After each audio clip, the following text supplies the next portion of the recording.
باسم رب الشهداء یا علی.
Taking the video, isn't he?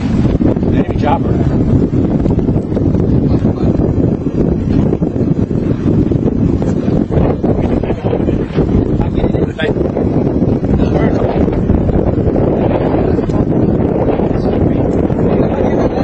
It just moved to the forward line.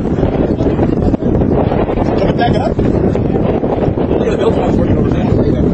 It's going to sit on the deck and slide down hard to smell.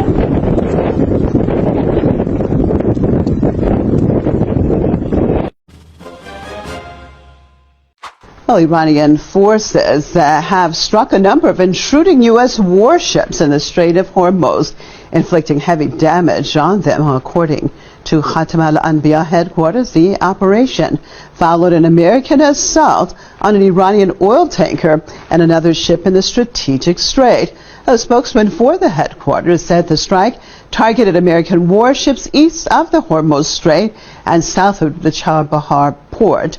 It warned that Iranian armed forces will give a crushing and powerful response to any act of aggression by U.S. aggressors and their allies. Meanwhile, the Islamic Revolution Guard Corps' Naval Command also issued a statement saying American warships were targeted with ballistic and cruise missiles, as well as attack drones in a powerful hybrid operation. It added that 3 U.S. warships were targeted in the operation and were forced to leave the Strait of Hormuz. المشهد أمامي الآن يفوق الوصف. أعمدة كثيفة من الدخان الأسود، بينما لا تزال ألسنة اللهب تلتهم أجزاء واسعة من مقدمتها. قبل دقائق فقط دوى في الأفق صوت انفجارات هائلة بعدما سقطت صواريخ خيبر شكن الإيرانية الضخمة، ثم أصاب 2 منها الهدف بشكل مباشر.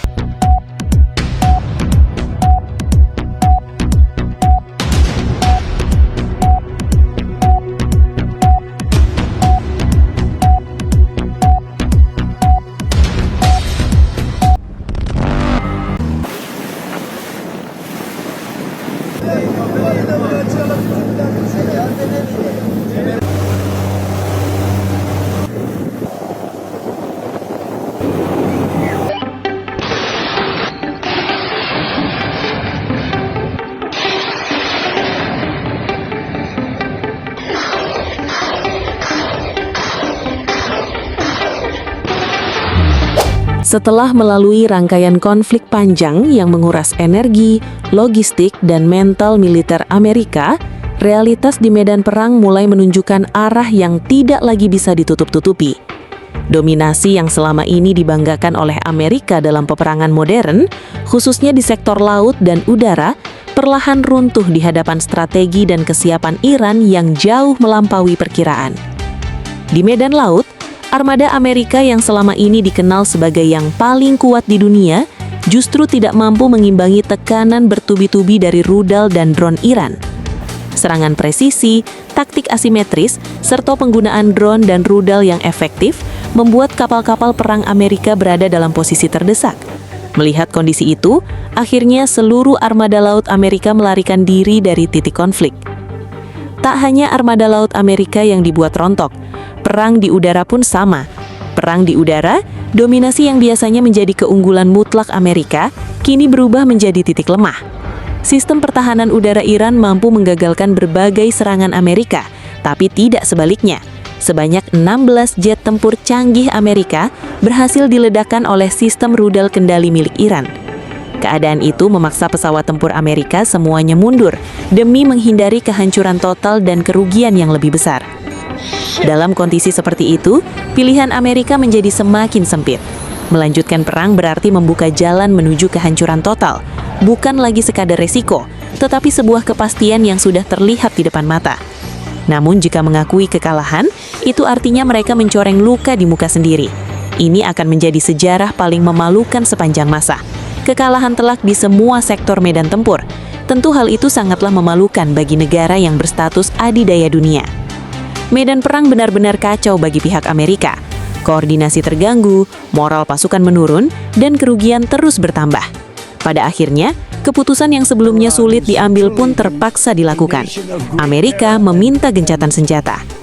Namun, gencatan senjata itu bukanlah tanda kekuatan, melainkan bentuk pengakuan atas situasi yang sudah tidak terkendali. Iran, di sisi lain, tidak terburu-buru memanfaatkan kemenangan tersebut. Mereka memberi ruang, memberi nafas, bahkan membuka peluang bagi Amerika dan Israel untuk menerima penyerahan bersyarat. Tetapi tawaran itu bukan tanpa konsekuensi. Iran secara tegas menyatakan bahwa jika syarat tersebut tidak dipenuhi, maka tidak akan ada lagi toleransi. Tidak akan ada belas kasihan. Dalam tekanan itulah, Donald Trump kembali meminta perpanjangan gencatan senjata. Ia bahkan memohon agar negosiasi kedua dapat dilakukan. Namun kali ini, posisi Amerika sudah tidak lagi sama. Permintaan tersebut tidak mendapatkan respon dari Iran.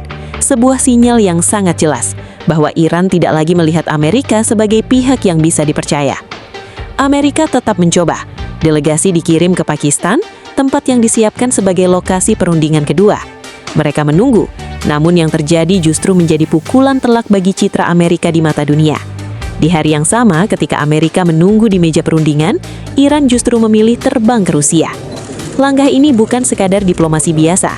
Ini adalah pernyataan terbuka bahwa Iran telah berpaling, bahwa mereka tidak lagi menaruh kepercayaan pada Amerika. Rusia menyambut Iran dengan sikap yang sangat berbeda. Mereka memang menginginkan perdamaian, tetapi dengan satu syarat yang tidak bisa ditawar. Seluruh hak Iran harus dipenuhi terlebih dahulu. Bagi Rusia, perdamaian bukanlah tujuan utama jika keadilan belum tercapai. Hak Iran ditempatkan di atas segalanya. Selama hak itu belum terpenuhi, maka pembicaraan tentang damai hanyalah ilusi. Sikap ini sekaligus menegaskan bahwa Rusia berdiri sepenuhnya di belakang Iran, termasuk dalam isu program nuklir mereka. Rusia secara terang-terangan mendukung hak Iran untuk mengembangkan teknologi nuklirnya tanpa intervensi pihak manapun. Mengetahui posisi yang semakin terjepit, Amerika tidak mengambil langkah agresif. Tidak ada serangan balasan, tidak ada eskalasi militer. Sebaliknya, Donald Trump kembali memperpanjang gencatan senjata, kali ini tanpa batas waktu yang jelas. Namun, di balik ketenangan itu, Iran tidak tinggal diam. Selama masa gencatan senjata, mereka terus bergerak. Produksi rudal ditingkatkan, drone dikembangkan, teknologi peperangan elektronik diperkuat. Banyak di antaranya bahkan tidak diketahui oleh publik. Iran memanfaatkan setiap detik jeda untuk memperkuat diri. Di sisi lain, Amerika mencoba mempertahankan tekanan melalui blokade di luar Selat Hormuz. Secara strategis, langkah ini terlihat penting, namun dalam praktiknya, dampaknya terhadap Iran tidak terlalu signifikan. Iran masih punya jalur alternatif melalui Laut Kaspia, serta akses darat dan udara yang tetap berjalan. Namun begitu, Iran melihat blokade ini sebagai gangguan terhadap mitra dagangnya. Aktivitas perdagangan mulai terhambat, ketegangan kembali meningkat, dan pada titik itulah, IRGC mengambil sikap tegas. Mereka memberikan tenggat waktu 30 hari sejak gencatan senjata kedua dimulai. Pesannya jelas, jika dalam waktu tersebut Amerika tidak menarik armadanya di sekitar Selat Hormuz, maka seluruh armada itu akan dihancurkan, bahkan jika statusnya masih dalam gencatan senjata. Ancaman itu bukan retorika kosong. Iran secara terbuka menyatakan kesiapan untuk melancarkan serangan besar di seluruh kawasan Timur Tengah jika tuntutan itu diabaikan. Di tengah situasi yang memanas itu, muncul pernyataan yang semakin memperjelas arah konflik. Mayor Jenderal Rostamali Rafi'i Arani menyampaikan sesuatu yang sangat tajam. Ia menyatakan bahwa Amerika sudah dikalahkan di laut dan udara, dan kini Iran justru menunggu. Menunggu Amerika berani masuk ke satu-satunya medan yang tersisa, perang darat. Pernyataan itu bukan sekadar sindiran, itu adalah tantangan terbuka. Namun respon dari Amerika justru sebaliknya, tidak ada jawaban, tidak ada keberanian untuk menanggapi. Donald Trump yang sebelumnya begitu vokal, kini memilih diam, karena realitasnya jelas, perang darat melawan Iran bukanlah opsi yang ringan. Justru itu adalah skenario yang paling dihindari. Iran sudah siap. Medan darat adalah wilayah yang mereka kuasai sepenuhnya. Geografi, logistik, dan strategi, semuanya berpihak pada Iran. Sementara bagi Amerika, masuki perang darat berarti membuka pintu bagi konflik panjang yang sangat mahal dan penuh resiko. Tidak berhenti di situ, pernyataan lain kembali mengguncangkan. Laksamana Shahram Irani, Komandan Tertinggi Angkatan Laut Iran, mengungkapkan bahwa dunia akan segera melihat senjata baru yang sangat ditakuti oleh musuh. Sebuah pernyataan yang tidak hanya menambah tekanan psikologis, tetapi juga menimbulkan ketidakpastian besar. Dan kemudian, muncul hal yang lebih mengejutkan. Juru bicara IRGC, Ibrahim Zulfakari, mempublikasikan sebuah rudal dengan keterangan yang mengarah ke nuklir. Pertanyaan besar pun muncul. Apakah Iran sebenarnya sudah memiliki senjata nuklir? Tidak ada jawaban pasti. Namun berbagai sumber intelijen menunjukkan kemungkinan itu, bahwa Iran mungkin telah mengembangkan kemampuan nuklir secara diam-diam. Jumlahnya tidak diketahui, detailnya tidak terungkap. Bahkan Amerika dan Israel pun tidak memiliki data pasti. Yang lebih mengejangkan, banyak analis menyebut bahwa selama ini Iran baru menunjukkan kurang dari 20% dari kekuatan militernya. Artinya, 80% sisanya masih tersembunyi. Jika dengan sebagian kecil kekuatan saja Iran sudah mampu memaksa Amerika dan Israel mundur dari medan perang, maka bayangan tentang kekuatan penuh Iran menjadi sesuatu yang sangat mengkhawatirkan. Dunia mulai menyadari satu hal yang selama ini diabaikan, bahwa kekuatan Iran bukan seperti yang selama ini diberitakan, bahwa di balik bayangan yang diremehkan, terdapat kekuatan besar yang selama ini disembunyikan dengan sangat rapi. Dan di tengah semua itu, satu fakta menjadi semakin jelas. Amerika telah kehilangan dominasi di laut dan udara. Tersisa satu medan terakhir, perang darat. Namun justru di medan itulah, Iran menunggu, dan Amerika tidak berani mengambil langkah tersebut. The fourth-generation Iranian fighter jet is equipped with advanced avionics and fire control systems and can be used in short aerial support missions. Kosar Interceptor jet also boasts advanced maneuvering capability. It enjoys integrated design, a ballistic calculations computer system, head-up display which focuses visual data in front of the pilot's sight, a multi-purpose radar, and an independent radio navigation system. The inauguration of this jet fighter is a turning point and a new jump in boosting the capability of Air Force of the Army of the Islamic Republic of Iran. Relying on its talented youth, the Islamic Republic of Iran has stood firmly against cruel sanctions imposed on by the US and managed to launch the production line for the Kosar fighter jet. The jet was unveiled by President Hassan Rouhani on the occasion of Iran's National Defense Industry Day back in August and made its maiden flight in the presence of Iranian officials. Over the past years, Iran has made major breakthroughs in its defense sector and attained self-sufficiency in producing military equipment and hardware despite sanctions and economic pressures on the country. The Islamic Republic says its military power is solely for defensive purposes and does not pose any threat to other nations. Samal Kujuri, Press TV, Isfahan. بسم الله الرحمن الرحیم. با توجه به اینکه همه پایگاه‌های آمریکا در منطقه از بین رفته است، فرماندهان و سربازان آمریکا فرار و در مخفیگاه‌های خارج از پایگاه‌ها پناه گرفتند و ما به دنبال آنها می‌گردیم.